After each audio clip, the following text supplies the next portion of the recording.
Hello, lovely people. Today I'm going to tell you all about the most special, treasured, meaningful books on my shelves. Dooby dooby dooby dooby dooby dooby dooby dooby dooby doo. Dooby dooby dooby dooby dooby dooby dooby dooby Sophie Vlogs.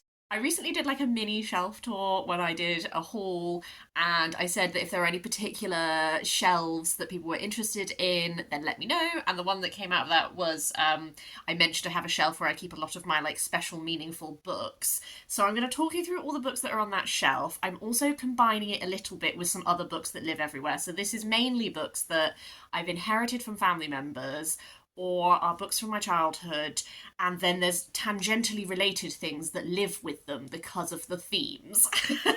I'm very much a mood. All of this is like genre, mood kind of vibes. There are, I think, a lot of really lovely books in this. A lot of this is classics. There's children's classics, there's adults classics. Some of these I think are really lovely additions. These are just my most special, like really iconic, shaped me books. I thought I would start off with, I have a run where I have some repeats, but that's because these are all super meaningful. This is my Little Women collection. So the Little Women that I actually remember reading a lot as a child, the version I read was this children's classics Little Women one. And I think I read this one so much because it's a soft hardback, it was really easy to read. But I do actually also have this little version, which is Little Women and Good Wives. Often they are packaged together because sort of Good Wives finishes off the story that begins in Little Women. But this edition is from the Everyman's Library, but this belonged to my grandmother. There's an inscription here, I don't know if you can read it, I'll read you all the inscriptions in all the books.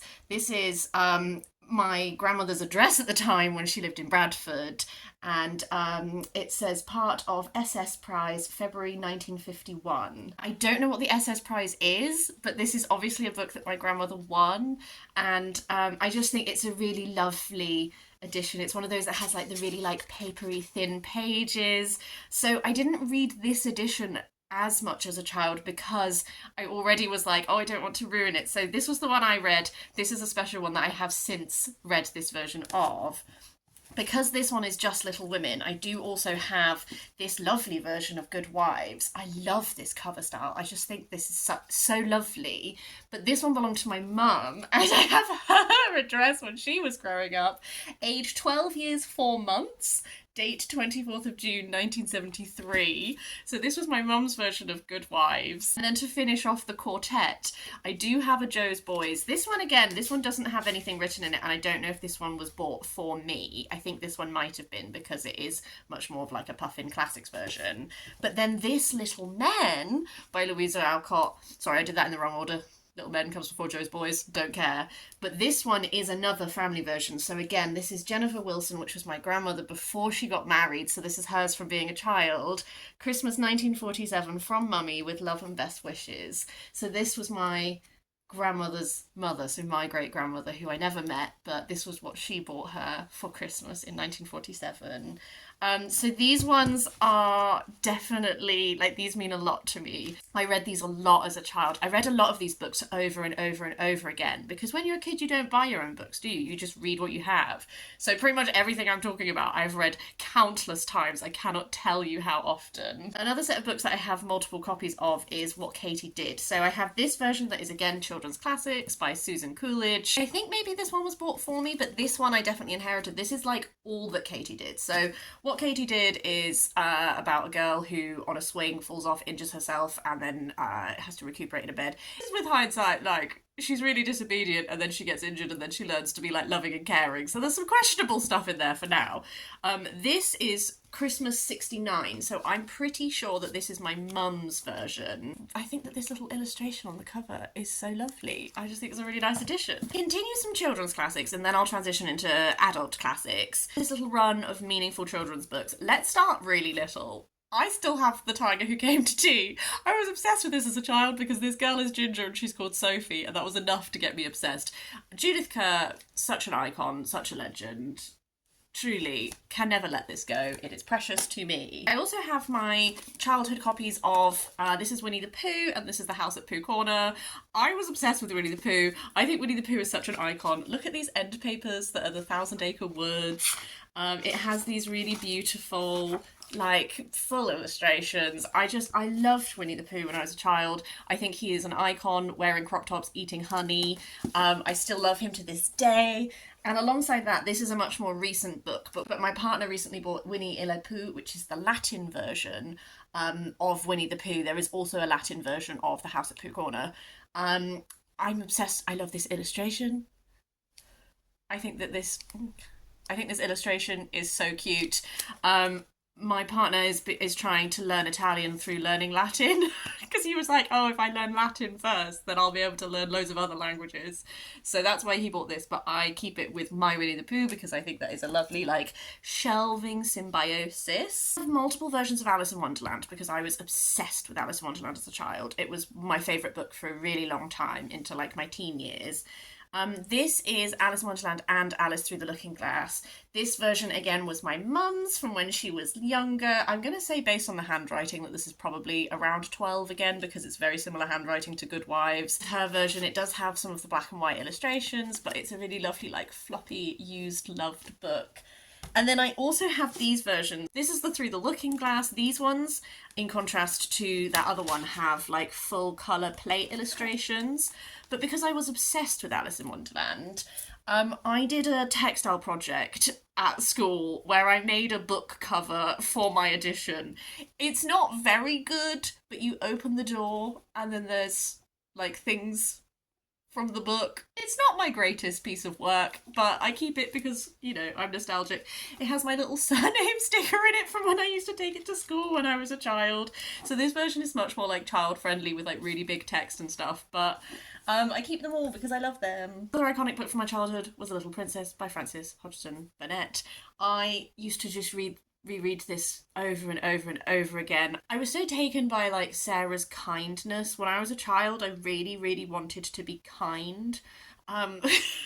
Which with hindsight is a weird thing to say, but I very much was that person who, like, with hindsight probably could have had more of a backbone, but like in primary school when people would fall out with each other, I was the person that they would then hang out with until they made up with their friends. I did have friends, I feel the need to clarify, but I very much wanted to be someone that whoever needed a friend would have a friend, and I saw like a lot of that in Sarah, so I just read that over and over again. I also have Bunchy. Did anyone read Bunchy? Iconic. To Sheila with love from Auntie Margaret, Christmas 1966. So this is a gift to my mum from my grand sister. I'm not giving plot descriptions for a lot of these because I feel like they're very well known.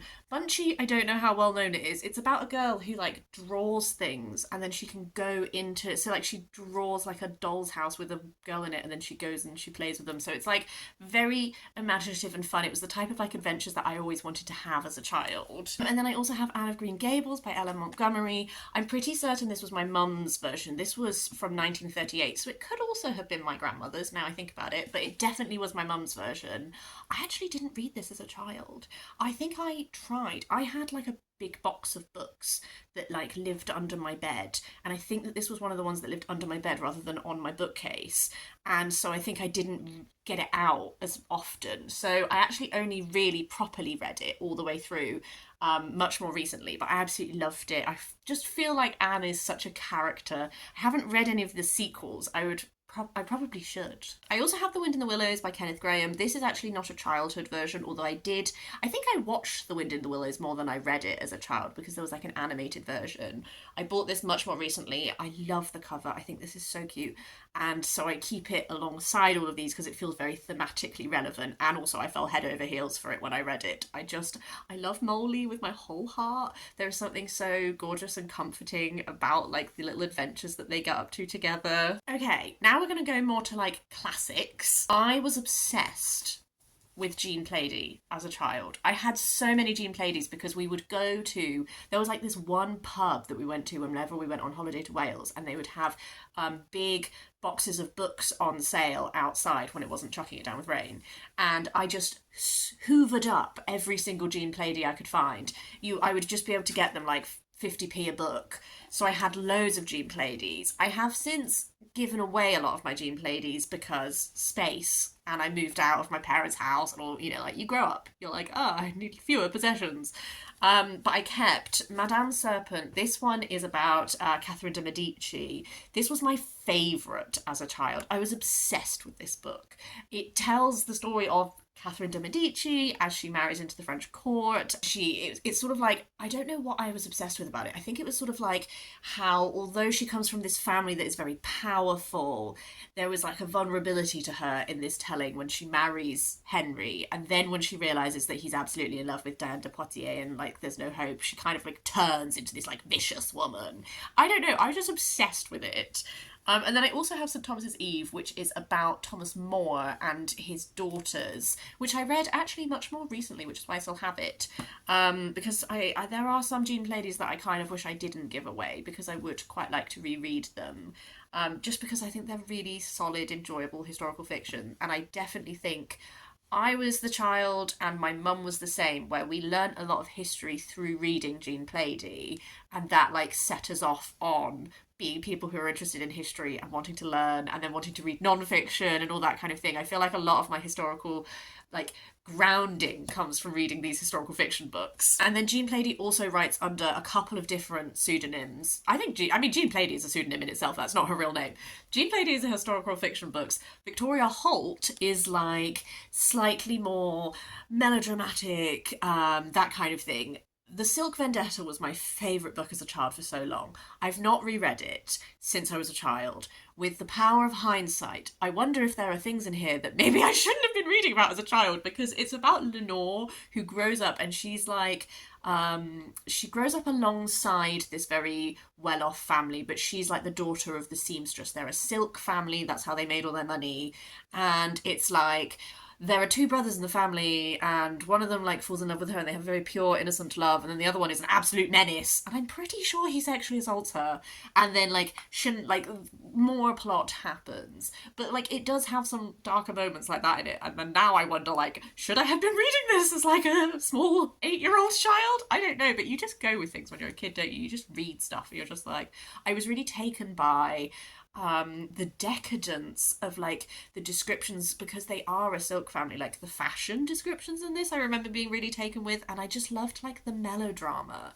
I was a really imaginative child, and I really liked to read books where like emotions were heightened and things were dramatic, because I just was like so taken with it. I also have my mum's copy of To Kill a Mockingbird, luminous orange. Didn't read until I was more of like a teen, was Emma by Jane Austen. This one is adorable. This is my grandmother's again. So it says, to Jenny from May, wishing you many happy returns, September 1948. I tried to read this when I was a child. I think it was the first Jane Austen I tried to read, but I definitely tried to read it too young.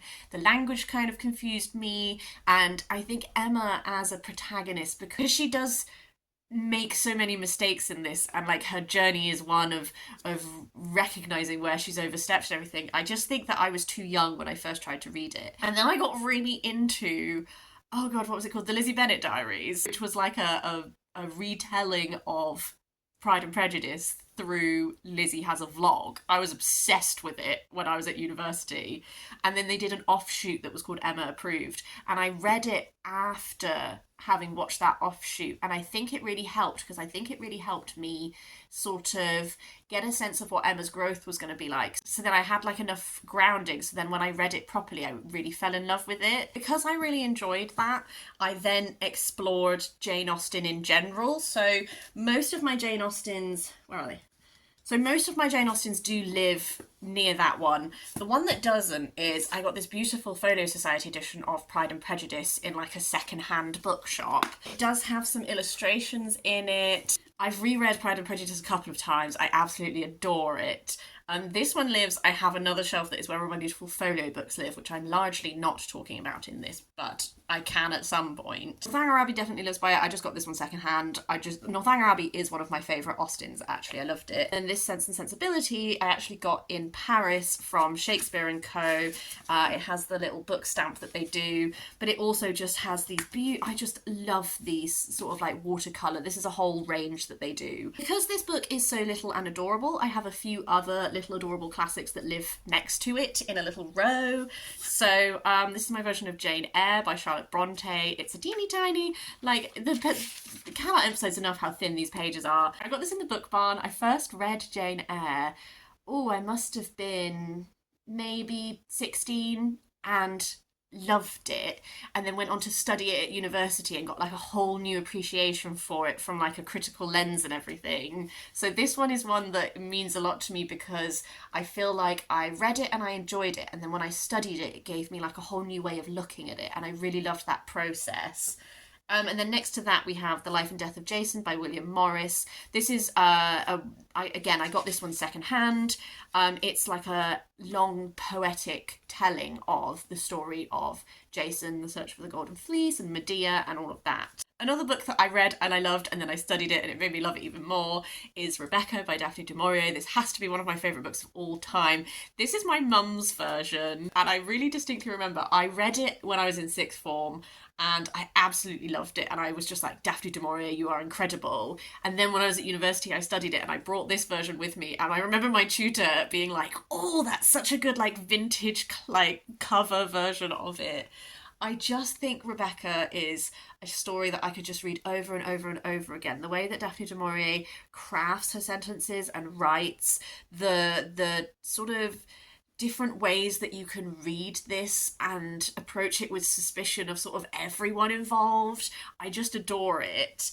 And then because I love that so much and it sits on my meaningful shelf, I also keep my other Daphne du Mauriers. So Jamaica Inn and My Cousin Rachel, these are my three faves. I have read other du Mauriers. I didn't like The House on the Strand. I'll briefly run through a few other books that live on that shelf because, like, thematically, these ones are not really like special versions, although I realise I do have The Lion, the Witch and the Wardrobe by C.S. Lewis from the Chronicles of Narnia. This is my childhood version that I did read.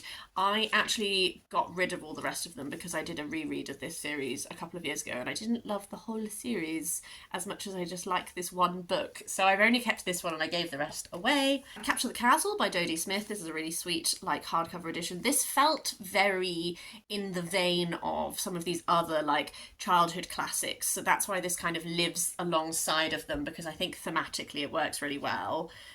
The Enchanted April by Elizabeth von Arnhem. This is a lovely Folio Society version that I found secondhand, and I just thought, ooh, that's pretty and lovely. I read The Enchanted April for the first and currently only time in April 2020 during lockdown when I couldn't go outside very much, so all the descriptions of nature and these women like finding themselves, I just loved it. Emily Dickinson, The Complete Poems. I studied this. I have corners turned down of a lot of my favourite poems. I've never read it the whole way through, but I do love Emily Dickinson, so it felt special enough to live on that shelf alongside. And then The Little Stranger by Sarah Waters. To be honest with you, I'm running out of space on the shelves, and I thought that this kind of thematically feels like it goes really nicely with Daphne du Maurier, so I thought if it was sort of shelved, it lives next to My Cousin Rachel, because I feel like it has a similar like mood and atmosphere and questioning what you're being told and all that kind of thing. So that's why they live there. Final two books that are actually on that shelf are Mystery Fish and Other Short Stories by M.C. Dixon and Imagineers MA Writing for Young People 2019 Bath Bar Anthology. These are both books that have people I love in them. So one of my lovely friends studied at Bath Bar University for a master's and she has an excerpt in this collection and I helped her proofread it, so she gave me a copy, which I really appreciate. And then this one, my lovely friend Mark, who I talk about all the time, it's a bind up of some of his short stories. So these, because they are also very special to me, live on that shelf alongside all of these lovely special books. Some special books that don't live on that shelf, but are indeed still very meaningful to me. The Lord of the Rings by J.R.R. Tolkien. This is my dad's copy. My dad first read this book when he was 10, which blows my mind because I tried to read this book when I was 10 and I got like halfway through Two Towers before I accepted to myself. I had no idea what was going on. But it is like held together with sellotape. It is so deeply read. I love this book so much. I love this edition. This is one of my most, like, I adore the book itself, but I also love this edition, and I love talking to my dad about Lord of the Rings because every now and then we swap theories and he's like, oh, you know about this theory? It's just something which, this is one of my favourite books in the world, and it's so gorgeous to have someone to just nerd out with about it because, like, this is his copy. He's also deeply enthusiastic. So that's really fab. Another book that I got from my dad is Tales of King Arthur. Sir Thomas Malory's Tales of King Arthur, edited and abridged with an introduction by Michael Senior. This is like an adaptation of the Morte d'Arthur, but it's such a lovely book. It has these stamps that live in it. I just keep them there because they were in it. It has these amazing end papers, and it's got really beautiful, like, illustrations and stuff throughout. I've never read it the whole way through, actually. I really keep meaning to, and then I get distracted, but it is lovely, and my dad gave it to me a while ago. And then I also have the Leopold Shakespeare introduction by F.G. Furnival. This one I inherited after my gran passed away. A lot of these childhood books are ones that were given to me by family members just because they were like, oh, I love this when I was your age, here, have it, keep it, love it, read it. This is one that when my granny passed and we were going, I helped my mum with all the house clearing and everything. And I'm about to transition into talking about all the rest of these books I'm going to talk about are ones that I inherited after my gran passed away. This is not actually my gran's, this is the family Shakespeare. It's such a beautiful, I don't know if you can see like those gilded edges.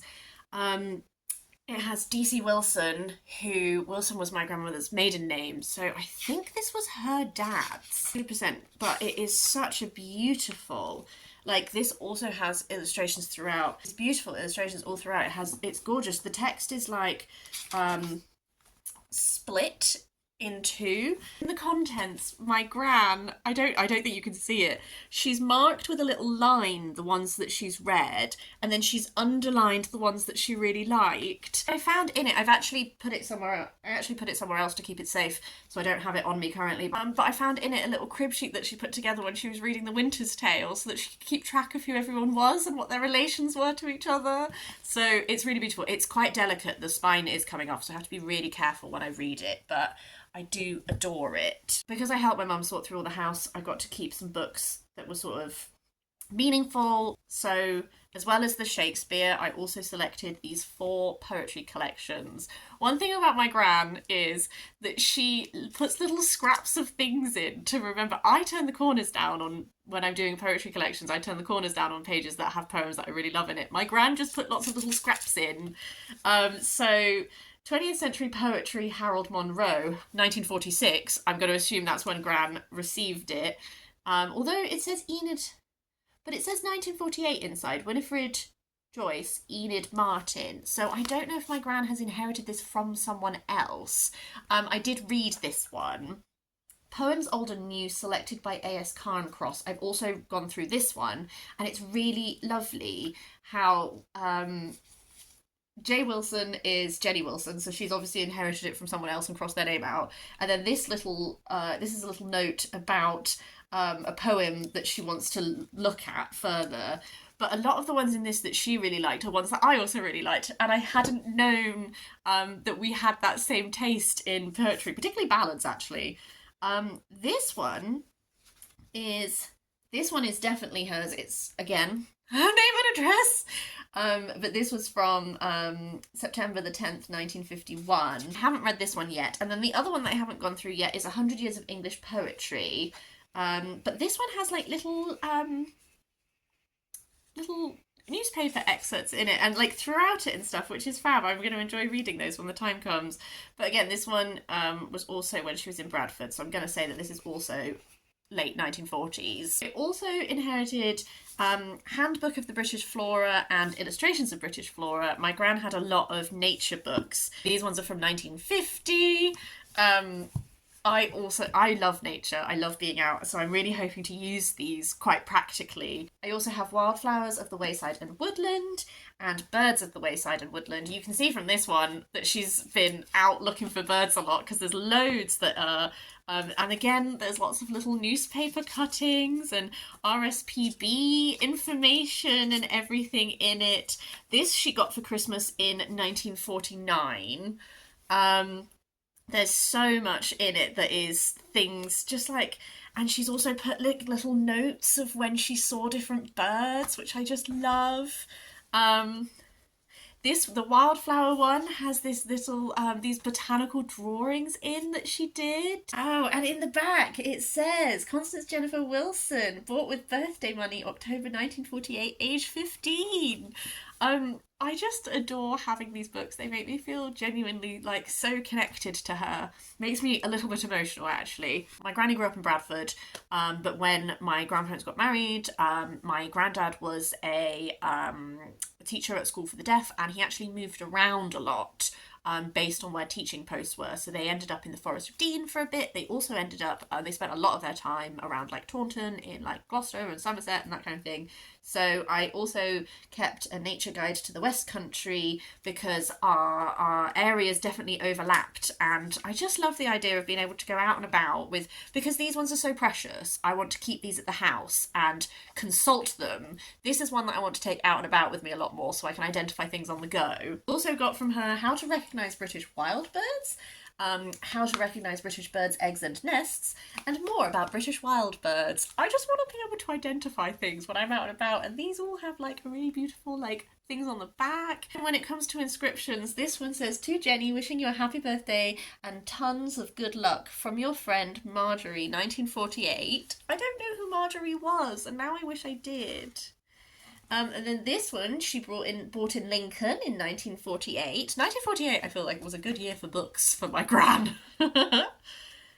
And then, yes, this one doesn't have a year, but it does have her address in it again. The final set of nature books that I kept were these ones, which I'm obsessed with, which are the illustrated books. So the illustrated books of the flowerless plants. This is so good for mushrooms. I do a lot of my mushroom identification through this.